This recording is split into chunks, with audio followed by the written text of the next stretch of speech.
যারা গডসেকে একজন দেশদ্রোহী, একজন ক্রিমিনাল, একজন আতঙ্কবাদী, একজন প্রথম জঙ্গিকে যারা পুজো করে, গান্ধীজি একজন দেশদ্রোহী। একটা কথা আছে যে কুকুরের পেটে ঘি হজম হয় না। আর অযোগ্য মানুষকে যদি কেউ অতিরিক্ত সম্মান দিয়ে দেয় তাহলে সেই সম্মানের যোগ্যতা রাখতে পারে না।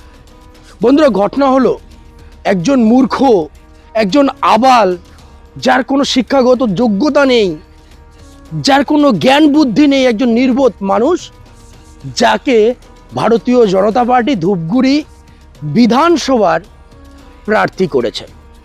আমরা সেই প্রার্থীর কিছু নমুনা ইতিমধ্যে দেখে নিয়েছি যে ধূপগুড়ি থানায় একজন আইসির সঙ্গে তার যে দুর্ব্যবহার, একটা রাজনৈতিক ইস্যুকে ধর্মীয় জায়গায় নিয়ে যাওয়ার যে অপচেষ্টা, সেই জিনিসগুলো আমরা দেখে নিয়েছি। এবং ধূপগুড়িবাসী যারা সচেতন সুনাগরিক, তারা কিন্তু সেই চরিত্র দেখে নিয়েছে যে একজন শিক্ষিত পুলিশ অফিসারের সঙ্গে বিজেপির প্রার্থী কি ধরনের ব্যবহার করছে। সেখানে ইতিমধ্যে ধূপগুড়িবাসী মোটামুটি তার পরিচয়, তার ব্যবহার, আচার অনুষ্ঠান, ভদ্রতা, সমস্ত কিছুর পরিচয় পেয়ে নিয়েছে। এরই মধ্যে সেই মূর্খ ব্যক্তি বলছে, একটি রাজনৈতিক সভায় বক্তৃতা দিতে গিয়ে বলছে যে জাতির জনক, জাতির পিতা সেই গান্ধীজিকে বলছে দেশদ্রোহী। ও মহাত্মা গান্ধী, তাকে মহাত্মা গান্ধী বলছি আমরা। ও দেশদ্রোহী, তাকে মহাত্মা গান্ধী বলছি। ও মহাত্মা গান্ধী, তাকে মহাত্মা গান্ধী বলছি আমরা। ও দেশদ্রোহী, তাকে মহাত্মা গান্ধী বলছি। আমি বলছি, ইনি কোন শিক্ষায় শিক্ষিত? ইনি কোন ইউনিভার্সিটি থেকে পড়াশোনা করেছে? হোয়াটসঅ্যাপ ইউনিভার্সিটি, না আরএসএস এর কোনো বই পুস্তক থেকে পড়াশোনা করেছে?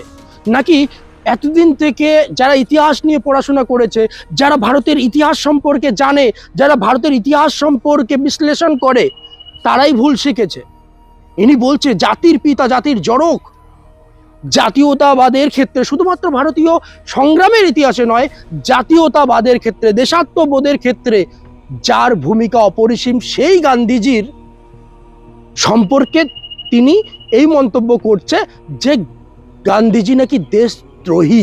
জানেন আপনারা, আমি এনাকে ইতিহাস পড়াতে যাব না, কারণ এনার ওই যে একটা প্রথমেই কথাটা বলে দিলাম যে কুকুরের পেটে ঘি হজম হয় না, তাই আমি ইতিহাসের দিকে যাবই না। শুধুমাত্র কয়েকটা পয়েন্ট তুলে ধরব যে ভারতে যখন গান্ধীজি আসেনি তার আগে স্বাধীনতা সংগ্রাম শুধুমাত্র শিক্ষিত মানুষজনের মধ্যে ছিল, কিন্তু ভারতে গান্ধীজি এসে কৃষক থেকে শুরু করে শ্রমিক, মজদুর, সাধারণ মানুষের মধ্যে জাতীয়তাবোধ, দেশাত্মবোধ, স্বাধীনতা সংগ্রামের গুরুত্ব বুঝিয়েছে। তারপরেই শুরু হয়েছে একটা গণ আন্দোলন।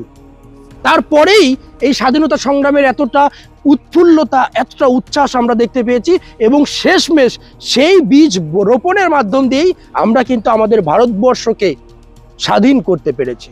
এই মূর্খ জানেটা কি? গোটা বিশ্ব ভারতবর্ষকে গান্ধীজির নামে চেনে, গান্ধীজির নামে জানে। আর ইনি বলছে যে গান্ধীজি নাকি দেশদ্রোহী। আমি একটু পরে এই প্রসঙ্গে আসছি, তার আগে আমি এনার রাজনৈতিক কিছু অজ্ঞতা, কিছু কর্মকাণ্ড সম্পর্কে আপনাদেরকে অবগত করছি। দেখুন, একজন প্রার্থী, তার মধ্যে দায়িত্ব রয়েছে, তিনি প্রার্থী করেছে, যদিও ধূপগুড়ি বিধানসভায় এই প্রার্থী হেরেও যেত, তবুও তার একটা সম্মানের জায়গা থাকতো যে তিনি একসময় বিজেপির হয়ে বিধানসভায় লড়াই করেছে, মানে প্রার্থী হিসেবে লড়াই করেছে। কিন্তু যে ধরনের কর্মকাণ্ড, যে ধরনের মূর্খতা, যে ধরনের অসভ্যতা আমি পরিচয় উনি দিচ্ছে, এতে উনি ওনার যে ন্যূনতম মান সম্মান সেটুকুও ধূলিসাৎ করছে। গান্ধীজির পায়ের নখের যোগ্য নেই সেই ব্যক্তি গান্ধীজিকে বলছে দেশদ্রোহী। আর নিজেকে, ইনি একজন নাকি সেনা কর্মী ছিল, তো সেনাদের কিছু নিয়ম, সেনাদের কিছু সম্মানের ব্যাপার থাকে। আমরা প্রত্যেকেই আমাদের দেশের মধ্যে সব থেকে যদি কোনো জিনিস সম্মানের হয়ে থাকে, সেটা হচ্ছে আমাদের দেশের সেনাবাহিনী, যারা আমাদেরকে বহু আত্মত্যাগের মাধ্যম দিয়ে ভারতকে রক্ষা করে, দেশকে রক্ষা করে, দেশের মানুষজনকে সুরক্ষা প্রদান করে, সেই সমস্ত সেনাবাহিনীটাকে আমরা কিন্তু সম্মান করি। কিন্তু তার মধ্যে কিছু নিয়ম রয়েছে, সেই নিয়ম শৃঙ্খলার বাইরে যাওয়া যাবে না, যাতে কোনো রকমভাবে সেনাদের অপমান হয় সেই ধরনের কর্মকাণ্ড করা যাবে না। এমনি তো নীতিকথা বলতে তো আলাদা জিনিস। নীতিকথায় কিছু সংস্থা আছে, কিছু মানুষজন আছে যাদেরকে রাজনীতিতে প্রবেশ করা উচিত নয়। তা আমি এই সমস্ত মানুষকে নীতিকথার পাঠ পড়াতে চাই না। কিন্তু যখন একজন সেনাকর্মী রাজনীতিতে প্রবেশ করে, ধরে নিন তার সেটা ব্যক্তিগত ইচ্ছা, রাজনীতিতে প্রবেশ করার পর সেই সেনা কথাটাকে সে রাজনীতিতে ব্যবহার করছে, এটা কিন্তু অনৈতিক।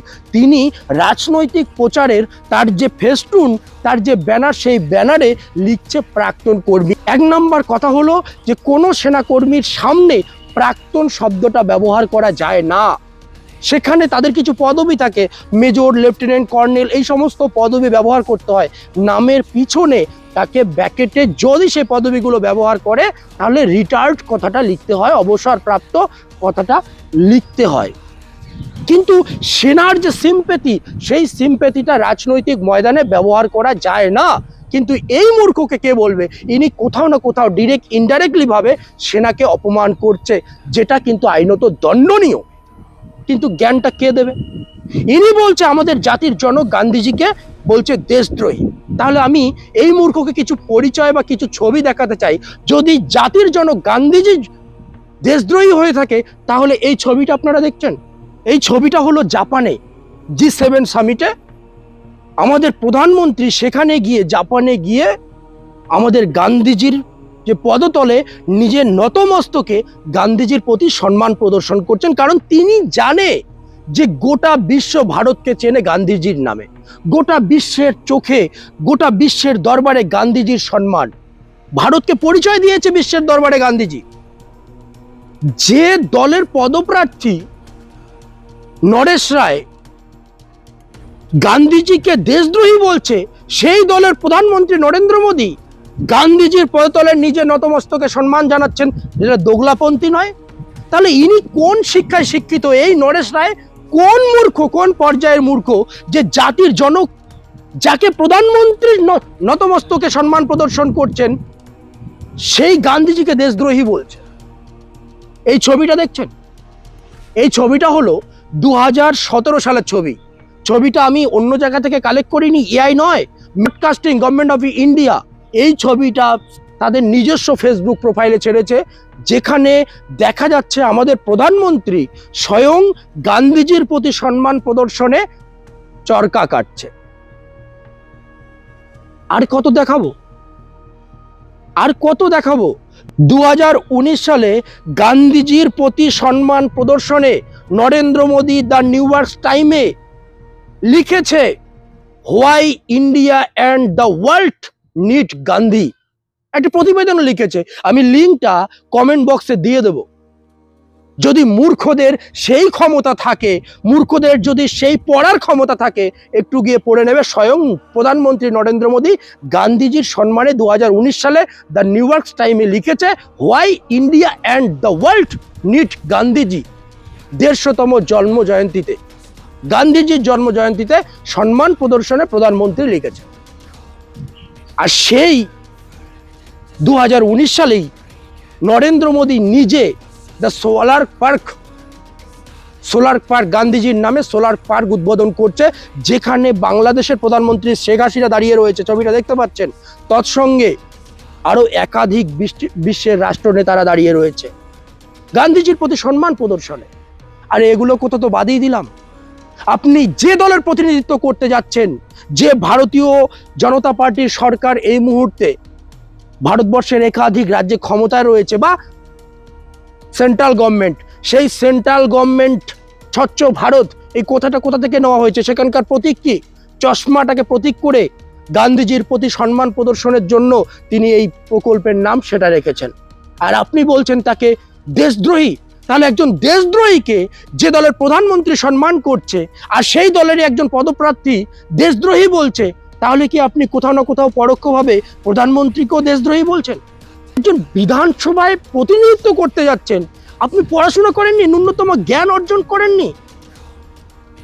সংবিধানের পাঠ তো আমি ছেড়েই দিলাম, নিয়ম নীতির পাঠের কথা তো ছেড়েই দিলাম, ন্যূনতম একটা শিক্ষাগত যোগ্যতার প্রয়োজন সেটাও কি আপনার নেই?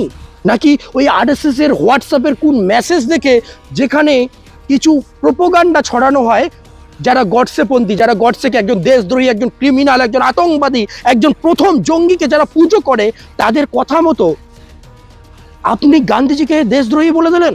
কাকে পড়াচ্ছি ভাই আমি ইতিহাসের পাঠ? ওই যে প্রথমে একটা কথা বলেছি না, কুকুরের পেটে ঘি হজম হয় না।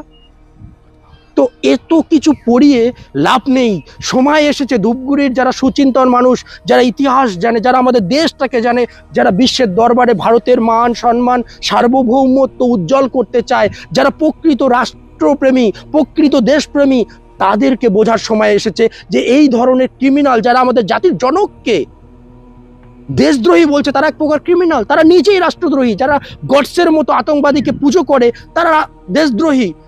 এই সমস্ত দেশদ্রোহীকে যারা বিধানসভায় প্রতিনিধিত্ব করতে পাঠাবে, তাদের বোঝার সময় এসেছে। না বুঝলে এরা আমাদের দেশটাকে শেষ করে দেবে, এরা আমাদের দেশের সার্বভৌমত্ব নষ্ট করে দেবে। আমাদের বুঝতে হবে, সময় এসেছে। ধন্যবাদ সকলকে, আপাতত এখানে রাখছি।